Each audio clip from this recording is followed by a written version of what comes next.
Colt Cabana, Bryan Danielson. Danielson starts off the match with these heavy kicks. He is just destroying the legs of Cabana and drops him after a series of them. The audience is chanting for Colt. Danielson misses with a running drop kick in the corner, and this gives Cabana his opening. He misses with the flying apple and is hit with a released German, and the crowd boos this. Danielson gets knocked off the top, and Cabana hits a moonsault for his one big near fall in the match. Cabana holds on to the wrist as he's delivering elbows, but then gets swept, and with Danielson having wrist control, stomps down on Cabana's head. He flexes and applies the label lock. Cabana submits, but Danielson will not release the hold. Finally, he does. 5 minutes, 9 seconds, Danielson wins. I thought this was going to be a bit more drawn out than 5 minutes, but it was accomplished what they needed. They gave an inkling of hope for the Cabana contingent in this arena, and then Danielson stopped him and submitted him. Yeah, again, our expectations going in was that this was probably the most high-profile match on the show. I think seeing what ultimately the show ended up having, I think it had its rightful place on the show, because the opening segment was tremendous, and the main event was tremendous. And this was somewhere in, beneath both of those things. But it was exactly what it needed to be. You give your hometown babyface enough shine here to look like a hero for a brief moment, and then you get back to business by transferring all of that heat over to Bryan. It's funny because this is the Vince playbook, having your hometown hero lose. But in this case, it doesn't feel cliche or disappointing because it is done for a main event program. Colt is not the project. Bryan Danielson is the destination. And the match was satisfying enough. It's kind of sad that, Colt's been kind of overshadowed by Punk's arrival, even, in the shows that they've done in the Chicago area.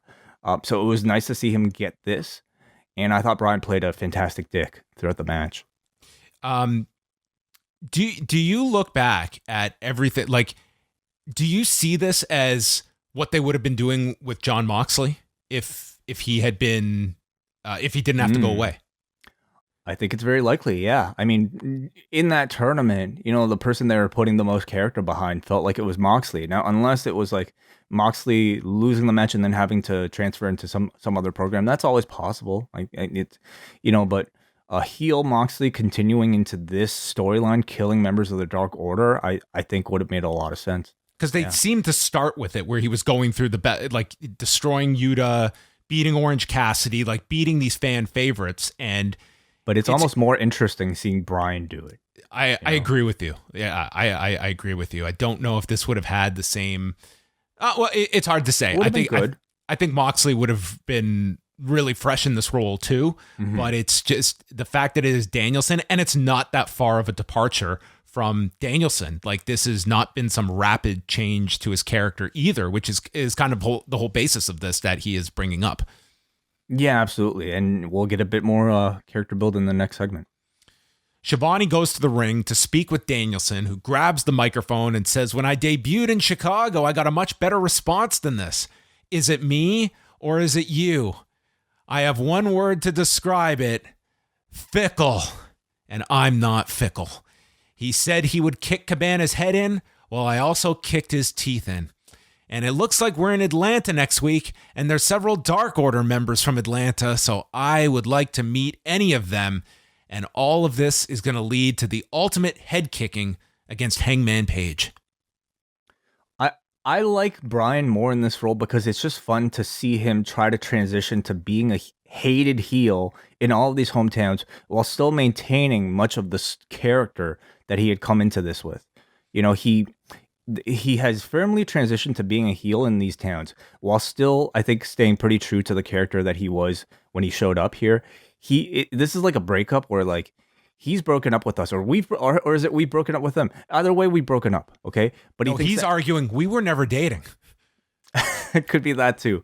But the point of the disagreement is that he thinks that we're the bad guys.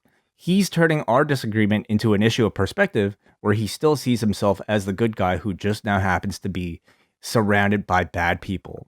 And I find that so fascinating, and it takes somebody with the skill level of Bryan to be able to navigate that. I can understand why some may feel, he's shifted a bit too much too soon, because like there were moments like, in this match where I felt like he was getting to be a bit too much kind of like mustache twirling, but I think the motivation makes sense, and mostly I find the performance incredibly entertaining. He did the stuff with the teeth here. What do you think? Like, do you think these teeth were actually legitimately knocked out, or were they planted there? I to be honest, I didn't even look back and notice the teeth thing beyond the line. Was it actually? Can you just describe what it was? They zoomed into the teeth like during the commercial break and picture in picture, and of course Bryan presented it to the audience with a great line talking about he not only he promised to kick his head in, and then he ended up knocking his teeth out. He said it in style, and like I don't doubt that it was very legitimate. But he managed to play it up. I mean, these teeth might as well have been gold. Like he was able to use it wonderfully in this promo.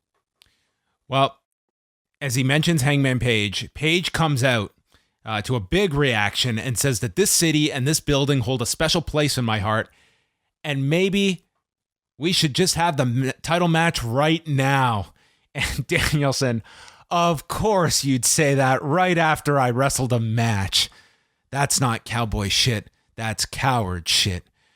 Page says, I'm not leaving without a fight, and I'll even offer you the first shot.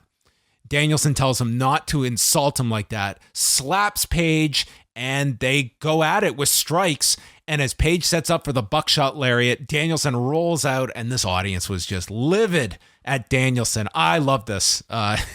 Calling Page the coward, and then he rolls out, and this crowd was just furious with them. I love it. It was really good. It was really good. I sense this for Battle of the Belts.